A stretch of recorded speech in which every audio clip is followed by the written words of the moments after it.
1960s और 80s का time था जहाँ पर 1.6 बिलियन ऑफ पॉपुलेशन हमारे साथ स्ट्रगल कर रही थी पॉलिटिकल इंस्टेबिलिटी, पॉवर्टी और अंडर डेवलपमेंट से। इंडिया और पाकिस्तान के दरमियान 1965 और 71 के जंग, श्रीलंका में सिविल वार, बांग्लादेश में पॉलिटिकल अनरेस्ट इस खित्ते में इंस्टेबिलिटी ज़ाहिर करती है। इसके दरमियान एक शख्स ने कुछ अलग ख्वाब देखा। उसने सोचा क्यों ना इस खित्ते में अमन लाया जाए। तो क्या उसका ये ख्वाब पूरा हुआ या नहीं, आइए जानते हैं इस वीडियो में।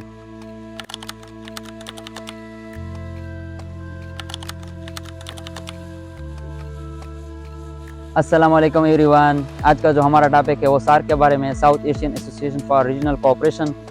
सार्क के बारे में बताने से पहले मैं अपनी टीम का इंट्रोडक्शन करना चाहता हूँ। मैं हूँ वाजिद रहमान, मेरे साथ है अलीज़ा ऐमन, दुवल मौसम, उसके साथ है हफ्सा सिकंदर और मोहम्मद सुहेल। हमारी टीम ने बहुत ज़्यादा कोशिश की है कि सार्क को हर तरफ से कवर कर सके, लेकिन इसके बावजूद अगर आप लोगों के कुछ क्वेश्चन हो तो आप लोग सेशन की एंड में पूछ सकते हैं। कोल्ड वार के टाइम साउथ एशिया जो 1.6 बिलियन ऑफ पॉपुलेशन पर मुश्तमिल था, वो गुर्बत, लैक ऑफ इंफ्रास्ट्रक्चर और रीजनल डिस्प्यूट्स में मुब्तला था। इन चीज़ों को मद्देनज़र रखते हुए बांग्लादेशी सदर ज़ियाउर रहमान ने एक प्लेटफार्म को तख्लीक दिया। कुछ सालों के डायलॉग के बाद 7 रियासत ने मिलकर सार्क को बनाया, जिसमें पाकिस्तान, इंडिया, बांग्लादेश, भूटान, मालदीव्स, नेपाल और श्रीलंका शामिल थे। सार्क का पहले समिट 1985 को ढाका में मुनक़िद हुआ और अफ़गानिस्तान ने एज एड मेंबर 2007 में सार्क को फिर ज्वाइन किया। इंट्रोडक्शन तो हो गया, अब ये जानेंगे कि हर एक मेंबर स्टेट ने अपना किस तरह किरदार अदा किया सार्क को कामयाब बनाने में। इंडिया जो कि इस तंजीम का सबसे इम्पोर्टेंट और इन्फ्लुएंशियल मेंबर है। इसके अलावा साउथ एशियन यूनिवर्सिटी और सार्क मोटर व्हीकल्स रेलवेज के एग्रीमेंट जो पूरी साउथ एशिया में कनेक्टिविटी का रोल अदा करते रहेंगे। इससे एक रियासत से दूसरी रियासत में जाना और तिजारत करना आसान होता है। तो इनमें इंडिया का सबसे बड़ा रोल था और इंडिया ने आज तक 3 समिट को होस्ट किया, जिसमें 1986 का समिट, 1995 और 2007 का समिट है। पाकिस्तान जो पहले सार्क में शामिल नहीं होना चाह रहा था, लेकिन रीजनल एसोल्यूशन को अवॉइड करने के लिए उसको शामिल होना पड़ा। पाकिस्तान और इंडिया में मौजूद जो टेंशन थी उसको कम करने के लिए इस्लामाबाद में साफ्टा एग्रीमेंट साइन हुआ। इस एग्रीमेंट ने उनकी हॉस्टिलिटी को कम करने में काफ़ी मदद की। अगर हम बाकी स्टेट्स की बात करें, जैसे कि बांग्लादेश और श्रीलंका, जिन्होंने ट्रेड और डेवलपमेंट जैसे इनिशिएटिव लिए, इसके अलावा नेपाल, भूटान और मालदीव्स ने एनर्जी, सस्टेनेबल डेवलपमेंट और राइजिंग क्लाइमेट चेंज के बारे में अपना कंसर्न शो किया। इसके अलावा अगर हम अफ़गानिस्तान की बात करें, अफ़गानिस्तान जिसका रीजनल स्टेबिलिटी के लिए बहुत ज़्यादा इम्पोर्टेंट रोल है। सार्क के मेंबर्स के किरदार को जानने के बाद अब हम सार्क के ऑब्जेक्टिव्स को समझेंगे। सार्क के अहम ऑब्जेक्टिव में सबसे पहले हमारे पास आता है इकोनॉमिक कोऑपरेशन, फिर उसके बाद डेवलपमेंट, देन कल्चरल इंटीग्रेशन और आखिर में रीजनल सिक्योरिटी। सार्क के ऑब्जेक्टिव को समझने के बाद अब हम सार्क के स्ट्रक्चर को स्टडी करेंगे, जिसमें summit, secretariat, council of ministry और स्टैंडिंग कमेटी आती है। सॉफ्ट ट्रेड एग्रीमेंट जिसने इंट्रा रीजनल ट्रेड को प्रमोट किया। उसके अलावा डिज़ास्टर मैनेजमेंट और एजुकेशन लिहाज से जितनी भी एग्रीमेंट हुए, ये सारे सार्क के अचीवमेंट में से आते हैं।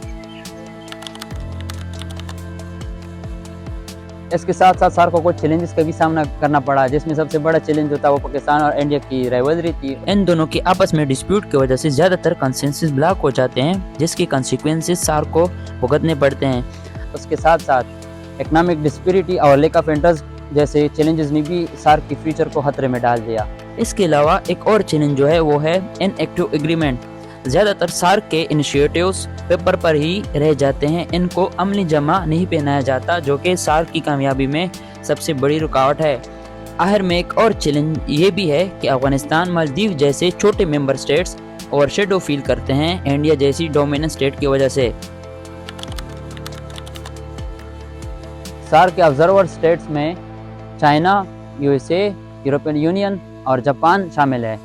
जैसा कि मैंने बताया कि ऑब्जर्वर स्टेट्स में कौन कौन से रियासत आते हैं, अगर इनमें से चाइना की बात करें तो चाइना बहुत ज़्यादा कोशिश कर रहा है कि वो मेंबरशिप हासिल करे, लेकिन इंडिया की वजह से ये पॉसिबल दिखाई नहीं दे रहा है। एक वजह तो सिनो इंडिया वार है और दूसरी hegemonic power in south Asia. इसके अलावा चाइना कीन डीपर है कि सार्क के साथ इकोनॉमिक टाइज रख ले, specially through infrastructure projects like the belt and road initiatives. अगर हम यूएसए की बात करें तो उसने 2006 में ऑफिशियली सार्क को ज्वाइन किया। बेसिकली यूएसए का एज ऑब्जर्वर स्टेट बहुत सारे रीज़न थे, लेकिन जो मेन रीज़न थे वो दो थे। पहला रीज़न ये था कि चाइना को कंडेम करना, चूँकि चाइना जो ग्लोबल पावर की तरह बढ़ रहा है और उसी की कोशिश में चाइना साउथ एशिया में हेजमोनिक पावर लेना चाहता है, तो इसकी कंडेम करने के लिए अमेरिका ने एज ऑब्जर्वर स्टेट सार्क को ज्वाइन किया।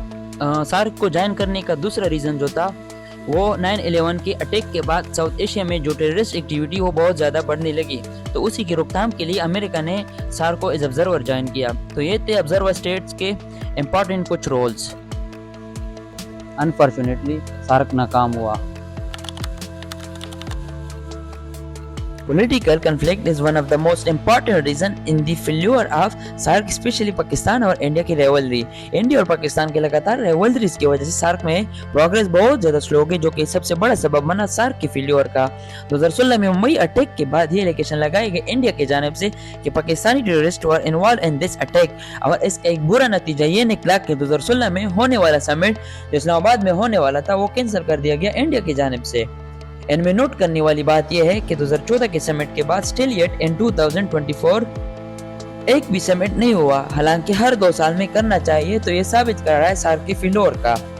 दूसरा रीजन जो है वो है low economic integration, intra regional trade, जो कि हर एक रीजनल ऑर्गेनाइजेशन के लिए इम्पोर्टेंट होता है, लेकिन सार्क के कंटेक्स्ट में ये 5% से भी कम था। तो इंट्रा रीजनल ट्रेड का इतना लोवेस्ट होना सार्क की फेल्योर साबित कर रहा है। थर्ड मेन रीजन जो है वो है वीक लीडरशिप। मेंबर स्टेट्स की तरफ से कोई भी ऐसा लीडर मौजूद नहीं था जो कि एफिशिएंटली काम करे सार्क के लिए। तो ये थे कुछ रीजन जिसकी वजह से सार्क फेल हुआ।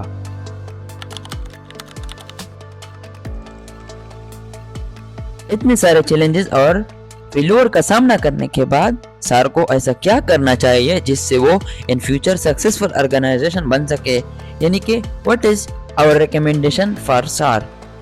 इसमें सबसे पहला रिकमेंडेशन जो आता है वो है कि सार्क को न्यूट्रल इश्यूज पर फोकस करना चाहिए, जिसमें एजुकेशन, हेल्थ और क्लाइमेट चेंज जैसे इश्यूज आते हैं, उन पर ध्यान देना चाहिए, जो कि स्टेट्स को एक किस्म की यूनाइट करने में भी हेल्प करेगी। दूसरा रिकमेंडेशन जो है वो है इकोनॉमिक इंटीग्रेशन के हवाले से, जिसमें इम्पोर्टेंट चीज़ जो है वो है सॉफ्ट एग्रीमेंट को रिविजिट करना और अच्छी प्रॉपर तरीके से रिवाइव करना, जो कि हेल्प करेगी ट्रेड को बूस्ट करने में साउथ एशिया में। इसके अलावा एक और रिकमेंडेशन जो हमारा है वो है ऑब्जर्वर स्टेट के हवाले से, यानी कि ऑब्जर्वर स्टेट को डेवलपमेंटल प्रोजेक्ट में सार्क को लेवरेज सपोर्ट देना चाहिए, और आखिर में ऑब्जर्वर स्टेट्स अगर इनको यूनाइट करने की कोशिश करें ना कि तोड़ने की, तो we hope SAARC will be a successful organisation in future. SAARC इस खित्ते के लिए नहायत अहम मंसूबा था, लेकिन अनफॉर्चुनेटली ये मंसूबा नाकाम हुआ। अगर इस सार्क को हम नेटो और ईओ की तरह कामयाब करना चाहते हैं तो इसके लिए कुछ इकदामात उठाने पड़ेंगे। इन इकदामात में मेंबर स्टेट को एक दूसरे के साथ पीसफुल, प्रॉस्पेरस और एक दूसरे की खैरख्वाह बनना पड़ेगा। हम जानते हैं कि ये इकदामात थोड़े मुश्किल है, लेकिन इस खित्ते की खुशहाली और अमन के लिए हमें ये इकदामात उठाने पड़ेंगे।